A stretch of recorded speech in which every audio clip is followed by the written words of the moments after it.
आप माशाल्लाह जिस्म को तो सब समझते हैं, जिस्म के आप इल्म को समझना चाह रहे हैं, तो मैं योग की बात करूँगा। योग क्या है, हमें ये भी जानना ज़रूरी है, योग है क्या। योग का जो लफ्ज़ी मतलब है वही मिलाप का है, किसी बिछड़ी हुई चीज़ को उसके साथ मिला देना। कोई चीज़ अटैचमेंट थी उसकी, वो डिटैच हो गई, उसको दोबारा अटैच कर देना, ये योग है। लफ्ज़ योज था, योज, योग लफ्ज़ भी नहीं था, योज से निकला है योग। योज संस्कृत ज़ुबान का लफ्ज़ है और सारा योज संस्कृत ज़ुबान में मौजूद है। बाद में हिंदुओं ने हिंदी में ट्रांसलेट करके इसके ऊपर अपना लेबल लगा दिया कि योग हमारा है। ये किसी का नहीं है, इसका किसी मज़हब के साथ ताल्लुक़ नहीं है, ये सेहत का इल्म है, इल्मुल जिस्म है। जैसे आप मेडिकल सीख रहे हैं, जैसे कुछ लोग होम्योपैथिक सीखते हैं, कुछ लोग हिकमत सीखते हैं, सेहत के हवाले से इल्म है, इल्मुल जिस्म। तो इसका जानना बहुत अहम है आम इंसान के लिए भी कि योग करता क्या है और किस वजह से इंसान बीमार होता है। अगर ये इंसान को समझ आ जाए तो इंसान बीमारियों से बच सकता है। जैसा कि बहुत बड़ा कौल है कि परहेज़ इलाज से बेहतर है, इलाज बाद में आता है। अगर इंसान को परहेज़ करना आ जाए और चीज़ों को समझना आ जाए कि इंसान बीमार क्यों होता है, तो मेरा ख़्याल है कि ये ज़्यादा अहम है बीमार होने के बाद इलाज करने से, कि हम बीमारी से बच सकें। तो योग इसमें बहुत अच्छी रहनुमाई करता है।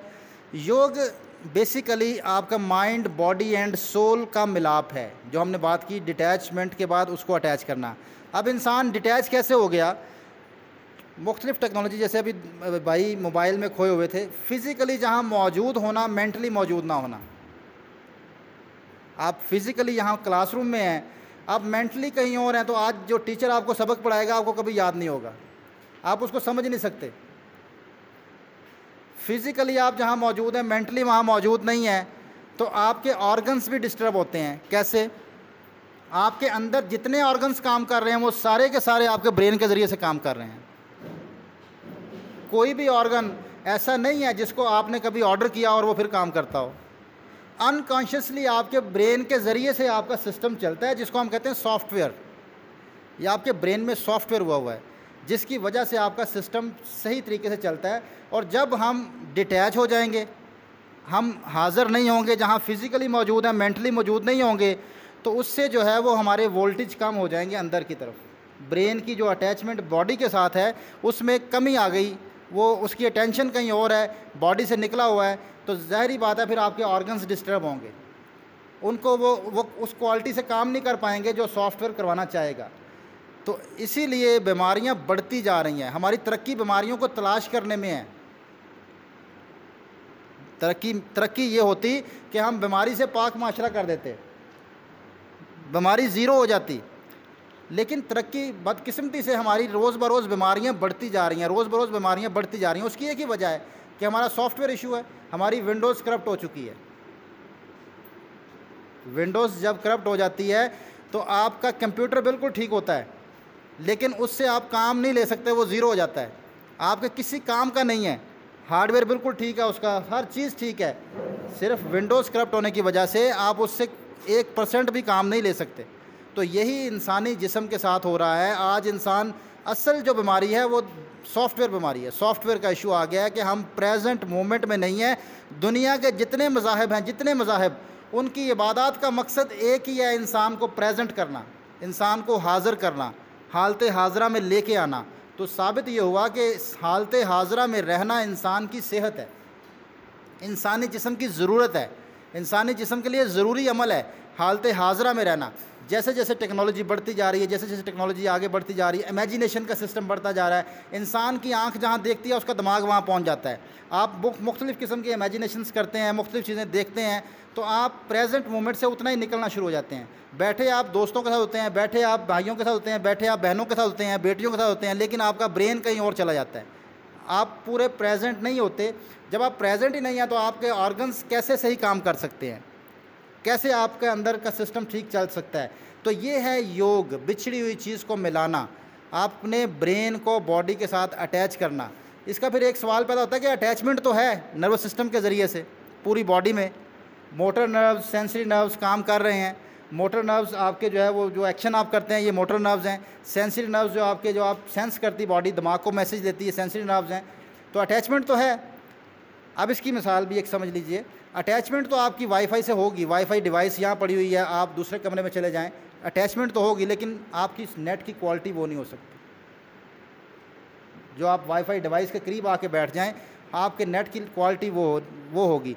फिर दूसरी मिसाल इसकी यूँ है कि डिवाइस के साथ आप ज़्यादा मोबाइल अटैच कर लें तो आपकी क्वालिटी फिर भी लो हो जाएगी।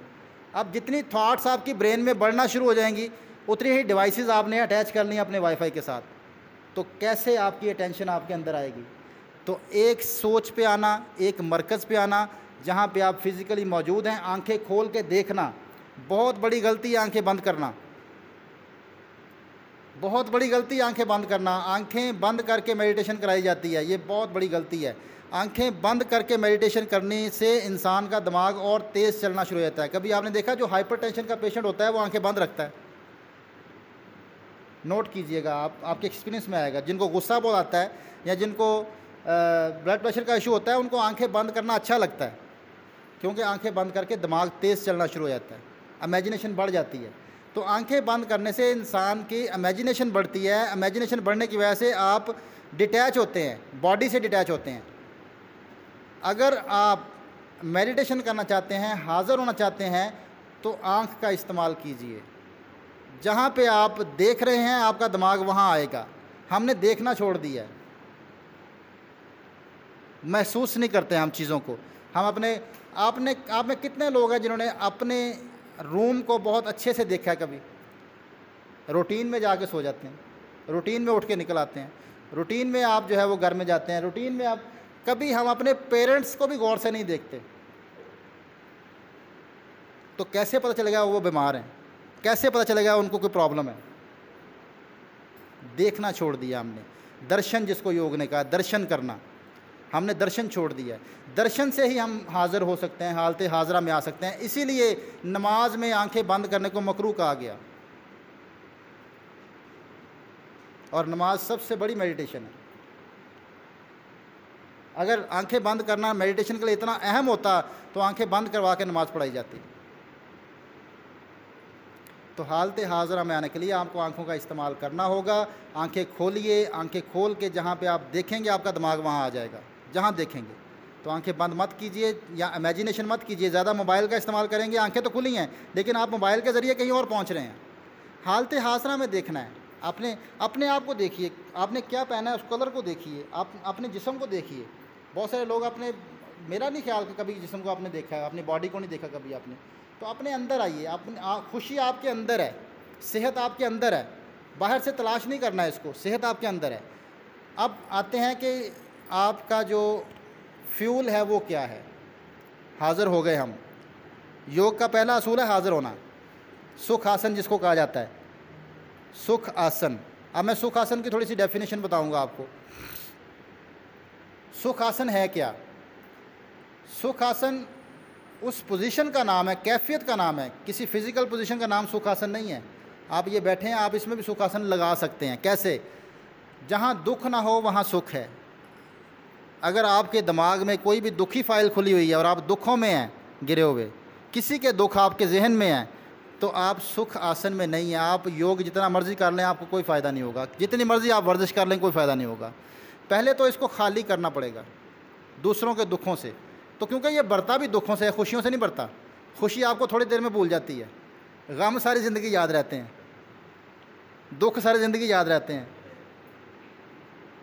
अच्छा किया हुआ भूल जाते हैं। उसी इंसान ने आपके साथ अच्छा भी किया है कभी, वो नहीं याद रहता। तो साबित ये हुआ कि इंसान के दिमाग में दुख आसन लगा हुआ है। दुख आसन से निकल के सुख आसन में आना, ब्रेन को खाली करना। जो वक़्त गुजर गया एक लम्हे से आगे निकलना, एक लम्हे से आगे निकलना। एक इस पे मैं स्टोरी आपके साथ शेयर करना चाहूँगा, आपको बड़ी आसानी से इस चीज़ की समझ आ जाएगी। एक उस्ताद और एक शागिर्द की स्टोरी है। एक शागिर्द दरिया के किनारे चलते हुए जाते हैं और उस्ताद उसको अपने शागिर्द को कहते हैं कि बेटा मुझे प्यास लगी है, मुझे पानी चाहिए, मुझे पानी पिलाओ। तो करीब दरिया बह रहा है, साफ़ पानी का दरिया है, ऊपर से बर्फ़ पिघल के आ रही है। दरिया बड़ा खूबसूरत है, उसमें बड़ा मीठा पानी मैसर है। शागिर्द जो है वो प्याला निकालता है अपने बैग से और दरिया से पानी भरता है, कहता है उस्ताद मोहतरम ये आप पानी पीजिए। उस्ताद मोहतरम जो है वो अपनी जेब से एक पुड़िया निकालते हैं, उसके अंदर डालते हैं और मुंह को लगाते हैं, कहते हैं बेटा ये पानी तो कड़वा है, मैं नहीं पी सकता। तो शागिर्द चुप रहता है, वो ये नहीं कहता कि आपने तो जेब से पुड़िया निकाली है इसलिए कड़वा हुआ है। वो खामोशी से कहता है अच्छा उस्ताद जी होगा कड़वा, चल पड़ते हैं आगे। थोड़ी देर गुजरती है, फिर उस्ताद कहते हैं जनाब मुझे प्यास लगी है, मुझे पानी पिलाओ। शागिर्द फिर दरिया से पानी भरता है, उसको उस्ताद को पेश करता है। उस्ताद मोहतरम फिर वही काम करते हैं, पुड़िया निकालते हैं, प्याले में डालते हैं और कहते हैं कि ये तो कड़वा पानी है। तो शागिर्द उस वक्त कहता है कि उस्ताद मोहतरम पानी नहीं कड़वा, जो आपने इसमें दवाई ऐड की है वो कड़वी है। और उस्ताद कहता है अच्छा ये दवाई कड़वी है। 5-6 पुड़ियाँ निकाल के देता, कहता दरिया में डाल दो। वो दरिया में डाल दी जाती हैं। जब वो पुड़िया दरिया में डाल दी जाती है, उस्ताद मोहतरम कहते हैं जनाब आप पानी निकालो प्याले से और इसको पी के देखो। वो पीता है, कहता पानी तो मीठा है। तो कहता पुड़िया तो कड़वी है। आप कहते दरिया तो फिर वो कड़वा नहीं हुआ।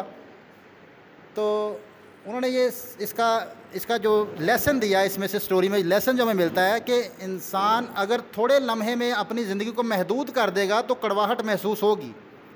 तो ज़िंदगी एक दरिया की तरह है, ज़िंदगी एक दरिया की तरह है, इसको दरिया की तरह समझिए। एक लम्हे से निकलिए, जिसमें गम आया है उससे निकलिए, अपने आप को दरिया की तरह साबित कीजिए, दरिया की तरह ज़िंदगी को गुजारिए। आपके साथ अच्छे मामलात भी हुए हैं ज़िंदगी में, आप अगर नेगेटिव लम्हात में रहेंगे, आप एक प्याले की ज़िंदगी गुजार रहे हैं, एक लम्हे की ज़िंदगी गुजार रहे हैं। आप 60 साल की ज़िंदगी 1 मिनट में गुजार के चले गए, आपने 1 मिनट से आगे जिया ही नहीं। आपकी ज़िंदगी 1 मिनट की है, वैसे फ़िज़िकली 60 साल की है, लेकिन 1 मिनट में आपने ज़िंदगी ख़त्म कर दी। तो अगर आप खुश रहना चाहते हैं तो आपको दरिया की मानद होना पड़ेगा, दरिया की मानद होना पड़ेगा। दरिया चलता रहता है और इंसानी जिस्म के अंदर भी 70% कम से कम पानी है, और पानी ठहर जाए तो इसमें स्मेल आती है, पानी चलता रहे तो पाक रहता है, स्मेल नहीं आती। तो अपने आप को चलाइए, आगे गुजारिए, लम्हा मौजूद में आके हर लम्हे के साथ जुड़िए, हर लम्हे के साथ जुड़िए, हर लम्हे के साथ आगे बढ़िए, चलते रहिए। तो चलते रहने में इंसान की पाकी है, चलते रहने में इंसान जो है वो प्योर रहता है और हर लम्हे को एंजॉय कर पाता है। तो ये अब आते हैं फ्यूल की तरफ। इंसानी जिस्म का फ्यूल क्या है? ऑक्सीजन। ये जो हम खाते हैं या पीते हैं ये फ्यूल नहीं है। इंसानी ज़िंदगी की शर्त ऑक्सीजन है। खाए पिए बगैर आप ज़िंदा रह सकते हैं कुछ दिनों तक, लेकिन ऑक्सीजन के बगैर आप 5 मिनट भी ज़िंदा नहीं रह सकते। 5 मिनट में आप डेड हो जाएंगे अगर आपकी ऑक्सीजन बंद कर दी जाए। तो ज़ाहिर हुआ कि इंसानी जिस्म का फ्यूल तो ऑक्सीजन है। इसको हमने साइड पे कर दिया है, हम चले गए हैं खाने पीने की तरफ, जो कि कार्बन है। आपके जिस्म के अंदर जो आप लेते हैं कार्बन बनता है, जितना फूड लेंगे वो कार्बन है। आप जो खा रहे हैं वो टॉक्सिन्स हैं, आपके अंदर जमा हो रहे हैं। हम सांस लेना क्यों भूल गए? उसकी भी एक वजह दिमाग की एक कैफियत है। सांस लेना हम इसलिए भूल गए कि इंसान जब बहुत गहरी सोचों में खो जाता है, इंसान का ब्रेन जब उलझ जाता है तो उसका सांस टूट जाता है, उसका सांस छोटा हो जाता है। जैसे हमने पहले शुरू में बात की कि इंसान का दिमाग अगर प्रेजेंट नहीं है तो उसके ऑर्गन सही काम नहीं करते, तो लंग्स का काम रुक जाता है, आपका सांस यहाँ पे रह जाता है।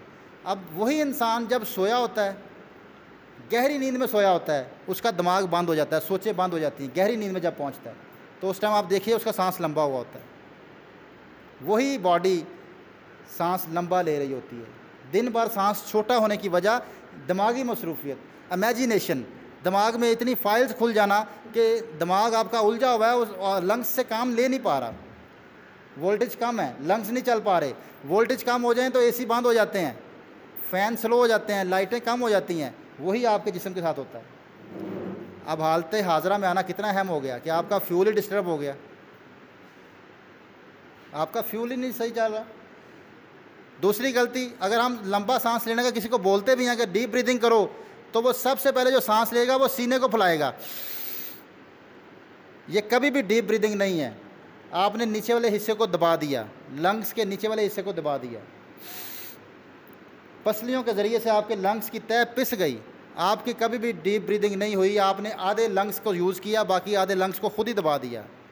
अब इसको लेके जाते हैं छोटे बच्चे के ऊपर। आप छोटे बच्चों को नोट कीजिए, छोटे बच्चे सांस पेट से लेते हैं। जब वो सांस लेते हैं उनका पेट हिलता है, और जब गहरी नींद में सोया हुआ इंसान सांस लेता है तो उनका पेट हिलता है। गहरी नींद में सोया हुआ इंसान, उसका पेट हिलता है, सीना नहीं हिलता। तो सबसे बड़ी गलती हमारी फ्यूल एडजस्टमेंट नहीं है। हम जब सांस लेते हैं तो सीने को फुलाते हैं। हमेशा सांस लिया करें पेट को फुला के। आप जब सांस लें तो आपके सीने पे हरकत भी ना आए। आप जब सांस लें तो आपका पेट हिले।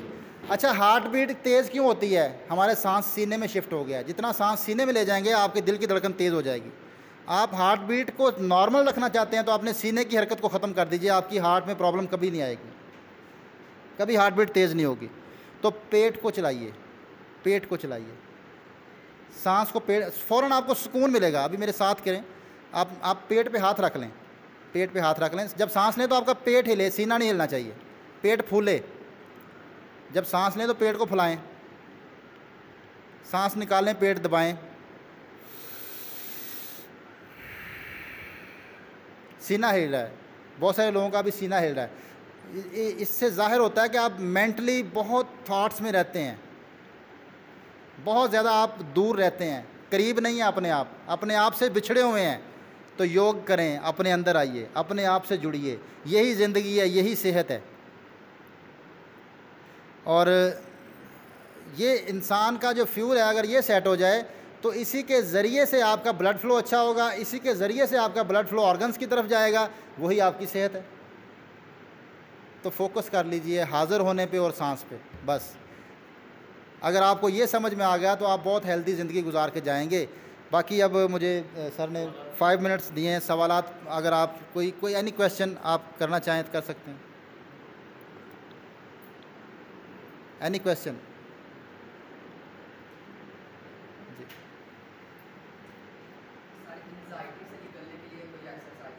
बिल्कुल, बहुत अच्छा आपने, लेकिन 2 बीमारियां इकट्ठी कर दी। एंग्जाइटी और डिप्रेशन 2 डिफरेंट चीज़ें हैं। हाँ, मैं दोनों की बात करता हूँ। अभी हमने एक बात की प्रेजेंट मोमेंट की।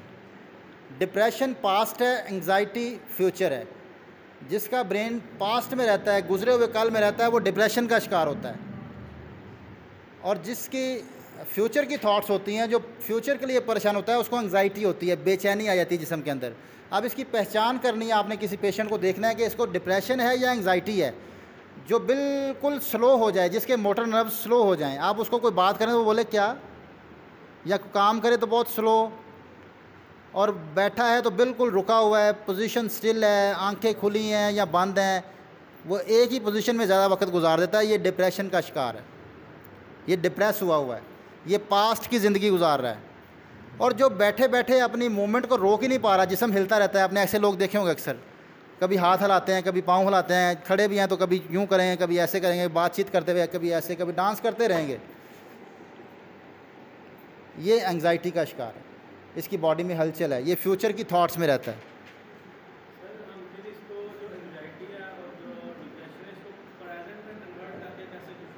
बिल्कुल, इसकी तरफ मैं आने लगा हूँ, इलाज बताने लगा हूँ। ये तो मैंने आपको डायग्नोस करना बताया कि आपने डायग्नोस कैसे करना है कि एंग्जाइटी है या डिप्रेशन है। अब जिसको तो डिप्रेशन है, उसके लिए है कि वो अपने नर्व्स को चलाए। नर्व्स चलेंगे तो उसका ब्रेन आगे निकलेगा, क्योंकि दिमाग का ताल्लुक नर्व्स के ज़रिए जिस्म के साथ जुड़ा हुआ है। उसकी मूवमेंट रुक गई है, वो फिज़िकली मूवमेंट्स को चलाए। उसको लाजमी है कि वो अपनी एक्सरसाइज फ़िज़िकल करे, रोके मत, कुछ कर ले, कोई एक्सरसाइज करनी पड़ेगी उसको, फिज़िकली मूवमेंट्स करनी पड़ेंगी डिप्रेशन के पेशेंट को। और जो एंग्जाइटी का शिकार है उसको अपनी स्टिल पोजीशन करना है, रोकना है, अपनी बॉडी को रोकना है, जिसका नमाज में हुक्म है कि अपने जिस्म को रोक लें, हर रुकू में जाकर रुक जाएं।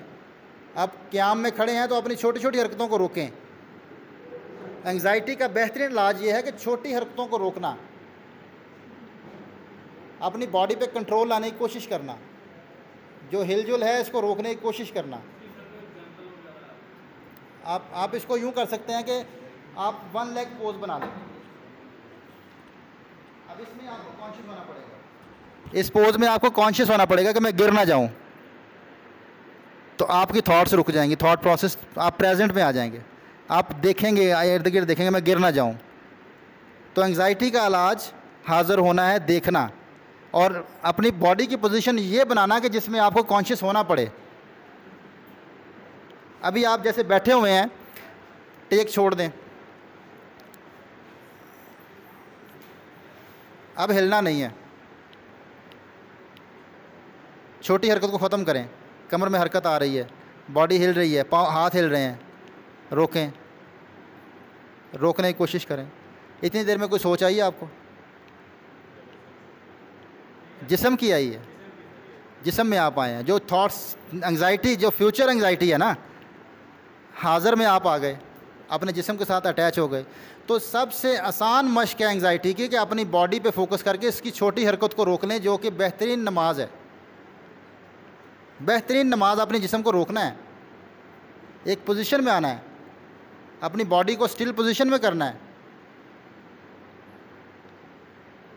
हाज़र होना है, हालत हाज़रा में आना है। दुनिया के जितने मज़ाहिब हैं उनकी इबादत का मकसद ही इंसान को प्रेजेंट करना है। तो अब डिप्रेशन के पेशेंट्स को मूवमेंट्स करानी पड़ेंगी, मूवमेंट्स करानी पड़ेंगी, जो कि हमें हुक्म हुआ।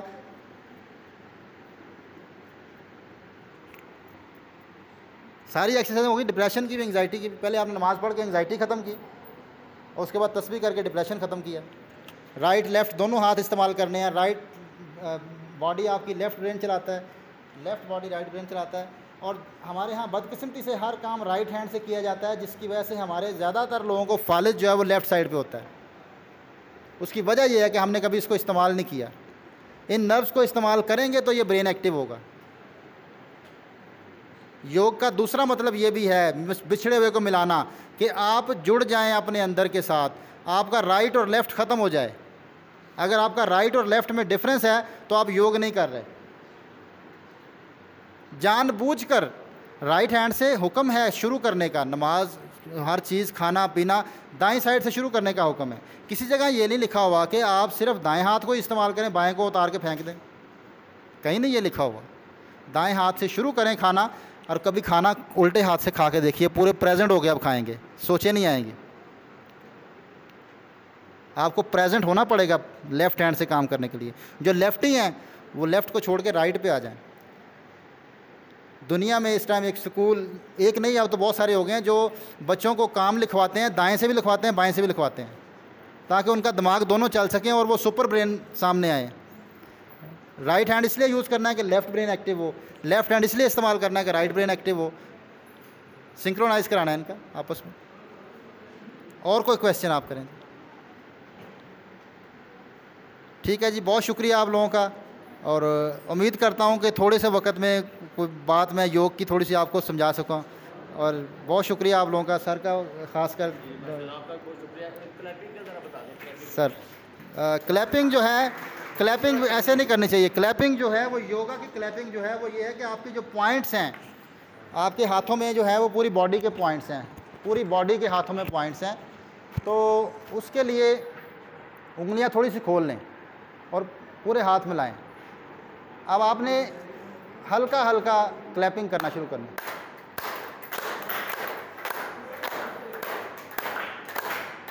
इससे पूरी बॉडी के पॉइंट्स आपके प्रेस हो रहे हैं, उंगलियां भी मिलाएं, उंगलियां भी फ़ौरन रिलैक्स होना शुरू हो जाएंगे, फ़ौरन रिलैक्सेशन आना शुरू हो जाएगी। जिसको हाई ब्लड प्रेशर रहता है वो क्लैपिंग करना शुरू कर दे। योगा ये कहता है जो क्लैपिंग करता है उसको कभी हार्ट अटैक नहीं होता, उसको कभी डिप्रेशन नहीं होता, उसको कभी एंग्जाइटी नहीं होती क्लैपिंग करने से। ये स्ट्रेस कम करता है। कभी मेंटली बहुत थके हुए हों तो ये क्लैपिंग करना शुरू कर दें, रिलैक्सेशन होना शुरू हो जाएगी। अच्छा जी, लेफ़्ट साइड है या राइट साइड है? अच्छा, एक ब्रीदिंग बताऊंगा पैरालाइज पेशेंट्स के लिए। जैसे मैंने एक बात की कि राइट ब्रेन ने लेफ़्ट साइड कंट्रोल की है, लेफ़्ट ब्रेन ने राइट कंट्रोल की है, तो इनको सिंक्रोनाइज कराना है, ये इक्वल आपका काम करें, एक्टिव हो जाएं, क्लॉट्स ख़त्म हो इसमें से। तो एक ब्रीदिंग है, उसको नाड़ी शोधन कहते हैं। नाड़ी शोधन, नाड़ी संस्कृत ज़ुबान में नर्व्स को कहते हैं, नर्व्स, और शोधन कहते हैं उसकी मजबूती को, परफेक्शन को। नाड़ी शोधन करने का तरीका यह है कि राइट नॉस्ट्रिल बंद कर लें, लेफ़्ट साइड इनहेल करें और सांस को रोक लें, जितना इजीली रोक सकते हैं, जितना इजीली रोक सकते हैं रोके रखें, और फिर इसको राइट साइड से निकाल दें। फिर राइट साइड से इनहेल करें, इसको रोक के रखें जितना इजीली रोक सकते हैं। फिर लेफ़्ट साइड से निकाल दें। ये एक चक्कर हुआ। ये ब्रीदिंग उनको करनी पड़ेगी, इससे जो है वो पैरालाइज पेशेंट ठीक हो जाते हैं नाड़ी शोधन से। ये नर्वस सिस्टम की मजबूती के लिए की जाती है, नर्व्स को प्योर करने के लिए की जाती है। तो याद रखिएगा, एक साइड से सांस लेके रोकना है जितना आप इजीली रोक सकते हैं, दूसरी साइड से निकाल देना है। फिर जिससे निकाला है उसी साइड से सांस लेना है, फिर रोकना है जितना आप इजीली रोक सकते हैं, और दूसरी साइड से निकाल देना है। ये है नाड़ी शोधन।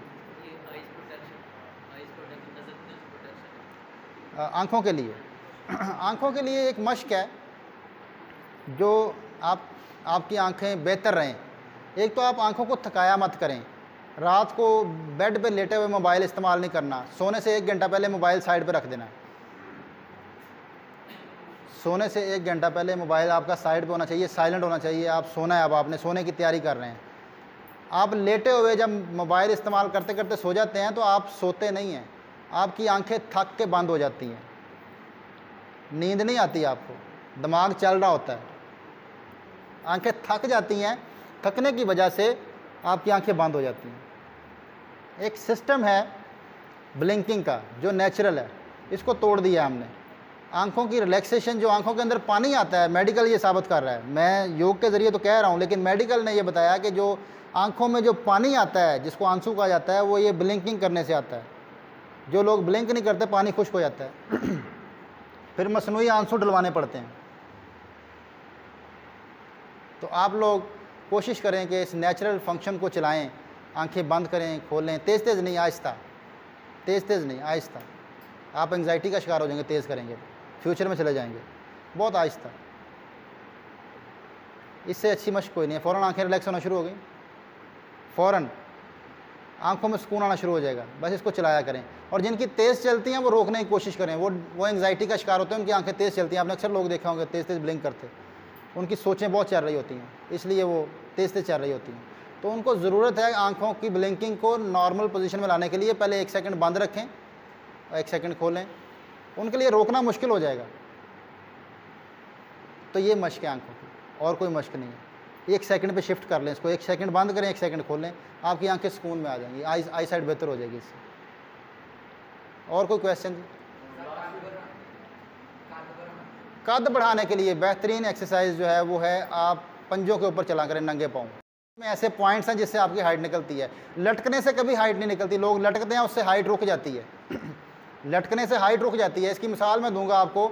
एक ही जानवर लटकता है, उसकी हाइट सबसे छोटी है, उसके बाजू लंबे होते हैं, बंदर।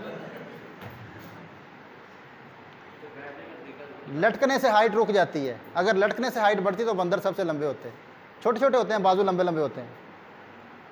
हाइट बढ़ाने के लिए पंजों पे चला करें। और दूसरा एक पोज है, हल आसन कहते हैं, उसकी तस्वीर मैं सर को भेज दूंगा, वैसे ये दिखा देंगे। मैं यहाँ कर नहीं सकता, उसके लिए मैट चाहिए। हल आसन उसको कहते हैं, हल आसन। मैं आपको फ़ोटो भेजूँगा, आपने इनको दिखा देनी है, ठीक है। वो बेहतरीन पोज है हाइट का। अभी बल्कि मैं करवा रहा हूँ एक बच्चे को, 1 महीने में 1 इंच हाइट बढ़ी है उसकी।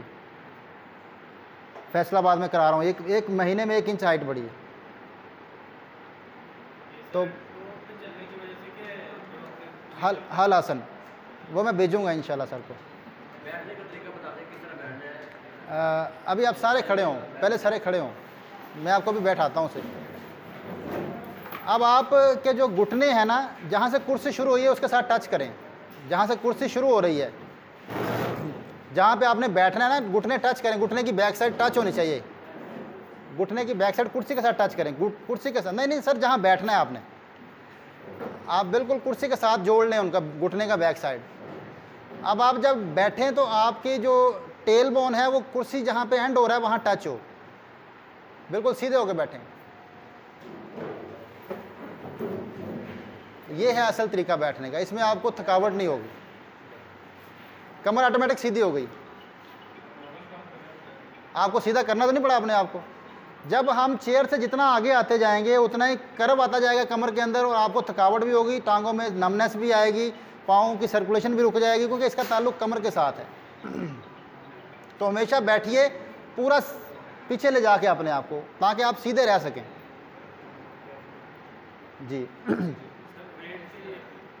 वेट टॉक्सिन्स का नाम है। चर्बी का अगर आप फार्मूला पढ़ें तो उसमें आप माशाल्लाह इसको समझते होंगे। चर्बी का जो फैट का फार्मूला है उसमें कार्बन बढ़ जाता है, ऑक्सीजन कम हो जाती है। ऑक्सीजन 3 पे आ जाती है, कार्बन 5 पे चला जाता है।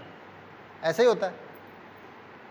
तो कार्बन को निकालिए, सांस निकालिए। आप में से कितने लोग सांस निकालते हैं? निकालते नहीं हैं, लेते हैं, वो भी थोड़ा सा लेते हैं। और जब कभी सांस लंबा लेने का बोले भी तो कहते हैं लंबा सांस लें, लंबा सांस लें। निकालता तो कोई भी नहीं है। अभी आप मेरे साथ सांस को निकालिए, निकाल कर रुक जाएं।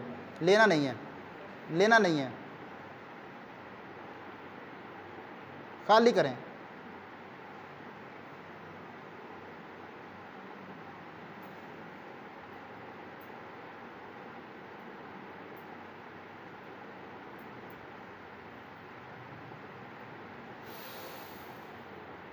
अगली सांस लंबी आएगी,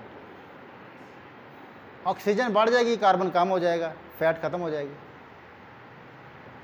कोई मुश्किल नहीं है, बस इसको प्रैक्टिस करते रहें, करते रहें, करते रहें। ऑक्सीजन को बढ़ाइए, कार्बन को निकालिए। फैट का और कोई इलाज नहीं है। कार्बन को निकालिए, ऑक्सीजन को बढ़ाइए, बस यही आपका फैट का इलाज है। बहुत शुक्रिया।